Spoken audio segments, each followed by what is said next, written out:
Good evening and welcome to another Omega Insight. Tonight's topic is clarity. How do I achieve it? How does one achieve clarity? When I think about clarity, I'm thinking about firstly physically. When you think about anyone who's ever worn corrective lenses, it's hard to explain unless you've actually worn them how remarkable it is when you put your lenses on. Everything changes instantly. The world becomes sharper and changed, and of course it makes me think about Dwayne Dyer's quote, which I love: when I change the way I look at things, the things I look at change. So when we put our glasses on or corrective lenses on, I'm gonna try not to get the light in there. It shifts the way that we see the world. Corrective lenses are designed to help us focus properly. So they help our eyes focus the light properly onto the retina so that we can see clearly. That's really what a corrective lens does. Now, when I think about clarity, I think about in the definition of clarity, this is very interesting. Clarity is defined as being the quality of being coherent and intelligible. So I'm intelligent and coherent. That's clear. So clear thinking, clear mind. That makes sense. It's clear. It also is the quality of transparency and purity, like crystal clear water. So we have transparency and clear. That's what clarity comes to.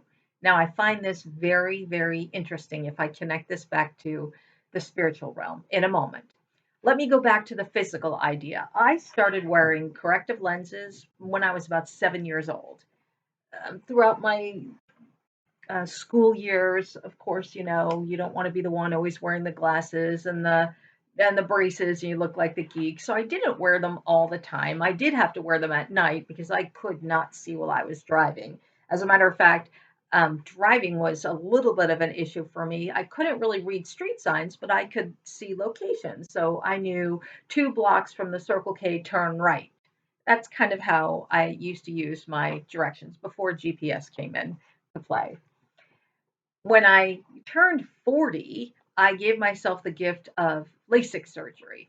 And I will say it was absolutely mind blowing to me. I had gotten accustomed to seeing the world around me. And, I knew when I needed my glasses, I put them on. I used to read with them, but I knew if I needed them, I could put them on. I was farsighted, I think, so I couldn't see far, but I could see up close. When I had my LASIK surgery and all was said and done, I remember I stepped outside and I actually was looking at a tree and I could see the veins in the leaves. Like I didn't even know there was veins inside of leaves. It was just green. It was just this green blob and like a blur as you're driving past a tree. I was stunned with how proficient my vision had been. And because I'm a creature of habit, I kept grabbing my glasses to put them on when I was driving. It took me some time to get used to. I don't need them at night. I can see clearly. Now, that's physical. That's like me physically. And I know I'm certain many people have had the same experiences. When we put our glasses on, we see her. And I'm going to pause here for a second. My reluctancy to wear my glasses is very similar to my reluctancy to shift my vision, to shift my perspective. We talked about that last week. It's very funny. Once I have a fixed position, I'm not going to change it. So just like I'm reluctant to put the glasses on, I'm reluctant to shift my vision. Now, when it comes to like the physical clarity, I was thinking about if you've ever seen a fog and then when the fog lifts, we can see clearer. So there's something preventing us from seeing. We even say that in our brain, I'm a little bit foggy and oh, I see it now mentally when we figure something out. Oh, I see. We make that connection to clarity. As a matter of fact, an airplane, the pilot calls this the visibility. When they call out, we're flying and our visibility is 5 miles, et cetera, lets you know how far we can see. Now, when I'm thinking about this clarity and visibility, what I think about is wouldn't it be wonderful if we had corrective lenses for my emotions and for my thoughts or even my spirit? Wouldn't that be wonderful? If, oh, just put a new set of glasses on. Oh, I see things differently now. Because that's really what I want to do is I want to have a different thought process. Oh, let me just put some glasses on. Well, it's not that simple. When we are looking for clarity, internally clarity, it requires a bit of soul searching, a bit of maybe updating our prescriptions throughout the years. You have to update your prescriptions. So perhaps maybe I need to update the lenses that I'm looking at through my mind, mental, emotional, and spiritual as well. Now, Torkom Saraydarian, he talked about this. He discussed the idea that there's a way that you can uh, search for vision. He actually connected this with his topic on striving. But for clarity of vision, there are several questions that you can ask yourself. Like I said, soul searching. There's several questions we can ask ourselves to help us have a little bit more clarity. Now, you can connect this to our purpose in life, clarity on a subject that I'm working on, or clarity for why things are always happening to me. We have that soul searching. The questions are always really good. Whatever you think of Scientology, I'm not a fan of them. However, I am a fan of the Socratic method of asking questions. And I know Scientology uses questions, but I'm more Socrates. Socrates would always challenge with questions until you got to a settle. Oh yeah, that feels good. That's right. Okay, I've gone deep now. Now, Torkom's questions are, the first question he has is to ask yourself, what do I really want from life? I know that sounds simple. And how many times have you sat and asked yourself, what do you want? It's amazing to consider that. And it doesn't have to just be physical. It could be physical, emotional, mental, spiritual. We have an activity in Omega 1 where we do address this. We talk about what are some of the things that I want in my life? What are some of the things I can get rid of? What are some of the things I can bring in? That's clarity. It's looking for transparency and clear vision. That's really what we're searching for. Therefore, asking yourselves the question, what do I want from life? Physically, ask yourself, what do you want? Do you want, do you want to be skinnier? Do you want to be active, physically active? Do you want to live in a different house? Do you want a different job? That's physical. Emotional, what kind of relationships? Do you want to repair some of the relationships? How about your love? Are you striving for unconditional love? Mentally, your thought processes. Are you stuck and stagnant? Do you need to expand?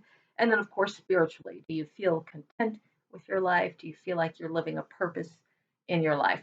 These are all great questions. You could make a list. I love making lists. You can make a list to really define what it is that you want. Now, I know some people have heard me say this many, many, many years ago before I got married. I wrote a list of the perfect relationship that I wanted, and I wrote every character. George said, "Be as specific as you can be," so I did. I was like someone who's 6 foot, blue eyes, sandy brown hair, um, physically fit, enjoys the outdoors, blah, blah, blah, blah, blah. So I wrote this whole list. And when I met my husband and we finally got married and I was moving into his home, I found the box that had that list and I was blown away almost to a T. Every single bullet point was checked off. And that's when I went, dang, I should have said millionaire. But that wasn't quite important to me. It still isn't. So, and with that list, when we first were given that list, or the task was to visualize that list and continually put your mind into it. Lots of people in metaphysics speak about this. I know Jim Carrey has talked about this a great deal. Megan Fox talks about this. When you put your mind to something, you can create it. So visualizing, creating. I would say that's a bit of clarity. The more clear my vision is, perhaps more the faster that it becomes creative.